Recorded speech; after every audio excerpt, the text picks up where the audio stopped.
परिवार के साथ काफी खुश थी। और वो खुश होती भी क्यों नहीं, आखिर कुंती के बड़े बेटे राहुल ने अपने पिता के बाद अपना घर इतने अच्छे से जो संभाला था। ऐसे ही एक दिन राहुल शाम को अपने घर आता है और कुछ समय बाद सभी एक साथ बैठते हैं। सब एक साथ बैठकर बातें कर रहे थे। अगर कुंती के घर में कोई नहीं था तो वो था उसका छोटा बेटा। अपने छोटे भाई को घर में ना देखकर राहुल अपनी पत्नी मीनाक्षी से कहता है, मीनाक्षी, वरुण कहाँ गया? कहीं दिखाई नहीं दे रहा। पता नहीं राहुल वरुण कहाँ गया, सुबह से ही गायब है। उसको फोन भी कर रही हूँ लेकिन फोन भी नहीं उठा रहा है। माँ, वरुण आपको कुछ बता कर गया है क्या? अरे नहीं बेटा, वरुण ने तो मुझे कुछ नहीं बताया। पता नहीं वो ऐसी कौन सी संगति में पड़ गया है जो घर से पूरा पूरा दिन गायब रहता है। मुझे तो उसकी बड़ी चिंता होती है। अपनी माँ और पत्नी की बात सुनकर राहुल गुस्से में आ जाता है और वो लगातार वरुण को फोन पर फोन करता है। वो फोन कर ही रहा था तभी वरुण एक लड़की के साथ शादी के जोड़े में अपने घर आता है। वरुण को इस तरह शादी की जोड़ी में एक लड़की के साथ देखकर कुंती, राहुल और मीनाक्षी तीनों ही हैरान हो जाते हैं। ये क्या देख रहा हूँ मैं? तू शादी के जोड़े में? और ये लड़की कौन है? भैया, मैं इससे प्यार करता था।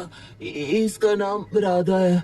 आप लोग शादी के लिए नहीं मानते, इसलिए हम दोनों ने शादी कर ली। क्या? शादी कर ली? अरे तुम्हारा दिमाग तो खराब नहीं हो गया?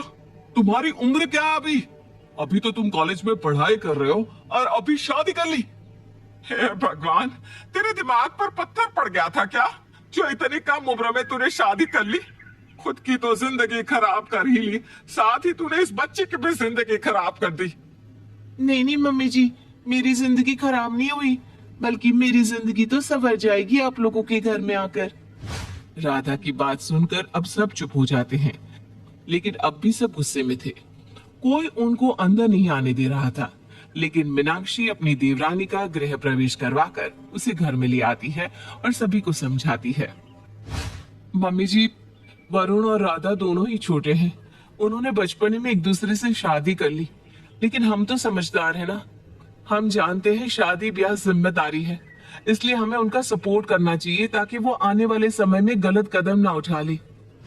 मीनाक्षी की बात से अब सभी सहमत होते हैं और उसकी बात मान जाते हैं, और ना चाहते हुए भी अब सबको वरुण और राधा को माफ करना पड़ता है।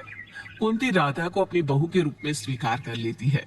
ऐसे ही एक दिन सभी बैठे होते हैं, तभी वहाँ मीनाक्षी का बेटा राज आता है। माँ, पापा, स्कूल की फीस भरने का समय आ गया है, आज सर बोल रहे थे।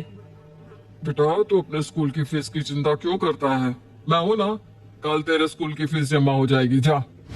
राहुल की बात सुनकर राज वहाँ से चला जाता है। अगले दिन जैसे ही राहुल की फीस भर के वो घर की ओर लौट रहा था, तभी उसका एक्सीडेंट हो जाता है और मौके पर ही उसकी मौत हो जाती है।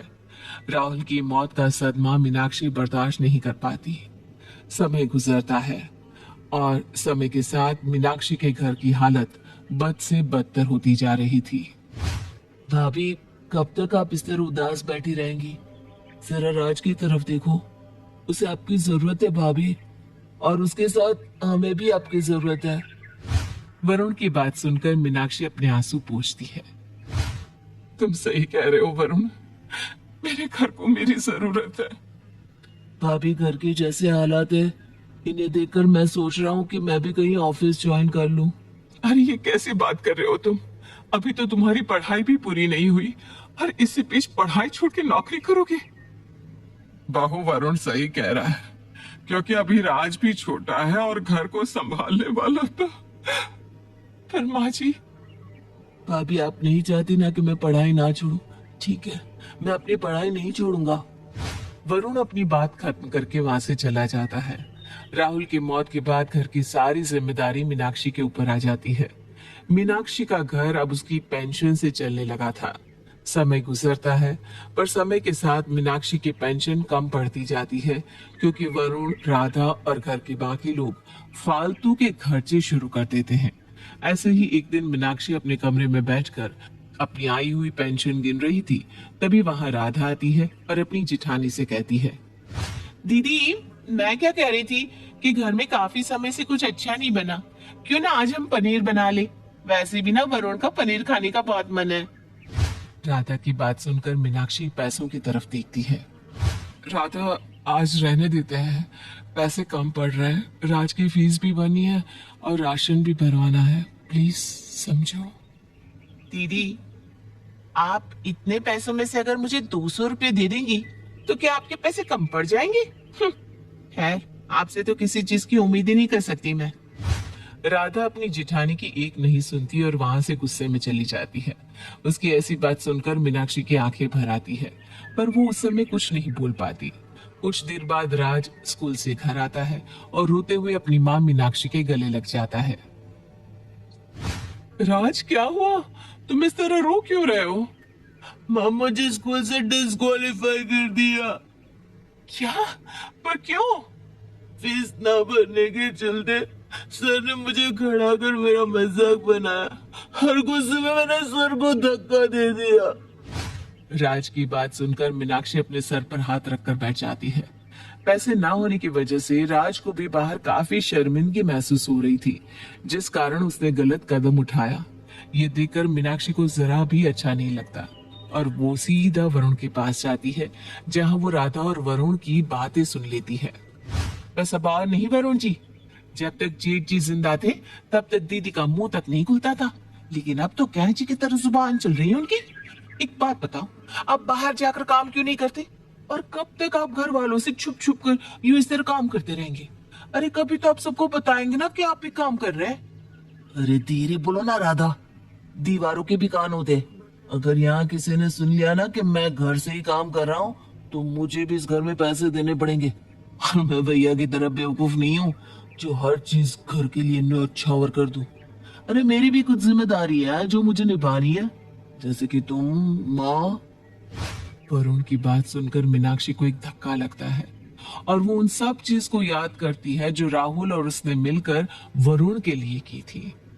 वरुण की बात सुनकर मीनाक्षी अपने कमरे में जाती है और राहुल की फोटो लेकर फूट फूट कर रोने लगती है। जिस वरुण को मैंने अपने बेटे की तरह पाला, जिसको किसी चीज की कमी नहीं छोड़ी, आज वो मुझे और मेरे बेटे को ही देखना पसंद नहीं कर रहा। मीनाक्षी रोते हुए खुद से बात कर रही थी, तभी वहां राज आ जाता है और अपनी माँ को इस तरह रोता देख वो अपनी माँ से रोने का कारण पूछता है। उसके पूछने पर मीनाक्षी उसको सब कुछ बता देती है, जिस पर राज अपनी माँ से कहता है, माँ अगर ऐसी बात है तो कोई बात नहीं, मैं कमाऊंगा और हमारे घर को मैं संभालूंगा। नहीं बेटा, मैं तेरी पढ़ाई बीच में बंद नहीं करवा सकती, चाहे मुझे इस घर में रहना पड़े या ना रहना पड़े। इतना बोलकर मीनाक्षी गुस्से में वहां से चली जाती है और सभी घर वालों को बुलाती है। क्या हुआ भाभी, आपने अचानक सबको इस तरह क्यों बुलाया? जरा रुकिए देवर जी, माँ जी को भी आ जाने दीजिए, तब उनके सामने ही सारी बात होगी। मीनाक्षी के इतना बोलते ही कुंती भी वहां आ जाती है। क्या हुआ बहू, अचानक तूने हम सबको ऐसे क्यों बुलाया? माँ जी, अब मुझसे इस घर का खर्चा नहीं उठ पाता। वो तो मेरे पति बेवकूफ थे जो उन्होंने इस घर के लिए इतना किया। क्यों देवर जी, सही कह रही हूँ ना मैं? खैर, अब मुद्दे की बात पर आती हूँ। मैं इस घर में 1 रुपया भी खर्च नहीं करूंगी, क्योंकि मेरी सारी पेंशन राज की फीस में जाएगी और अब से इस घर में वरुण भी उतना ही पैसा देगा जितना कि मैं। भाभी, आप ये क्या कह रही हैं? मैं तो कमाता भी नहीं, कहाँ से पैसे दूंगा? देवर जी, मुझे आपका सच पता चल चुका है, इसलिए भोले बनने का नाटक मत कीजिए। इतना बोलकर मीनाक्षी कुंती को सारी बात बता देती है। ये सुनकर कुंती को भी बुरा लगता है, पर वो करती भी तो क्या। मीनाक्षी की बात सुनकर राधा गुस्से में कहती है, हाँ तो अगर ये घर से काम कर रहे हैं तो इसमें खराबी क्या है? खराबी कुछ नहीं है राधा, बस अब से वरुण भी इस घर में पैसे देगा और अगर तुम्हें मेरे और मेरे बेटे से इतनी ही परेशानी है तो मैं आज ही ये घर छोड़कर चली जाऊंगी।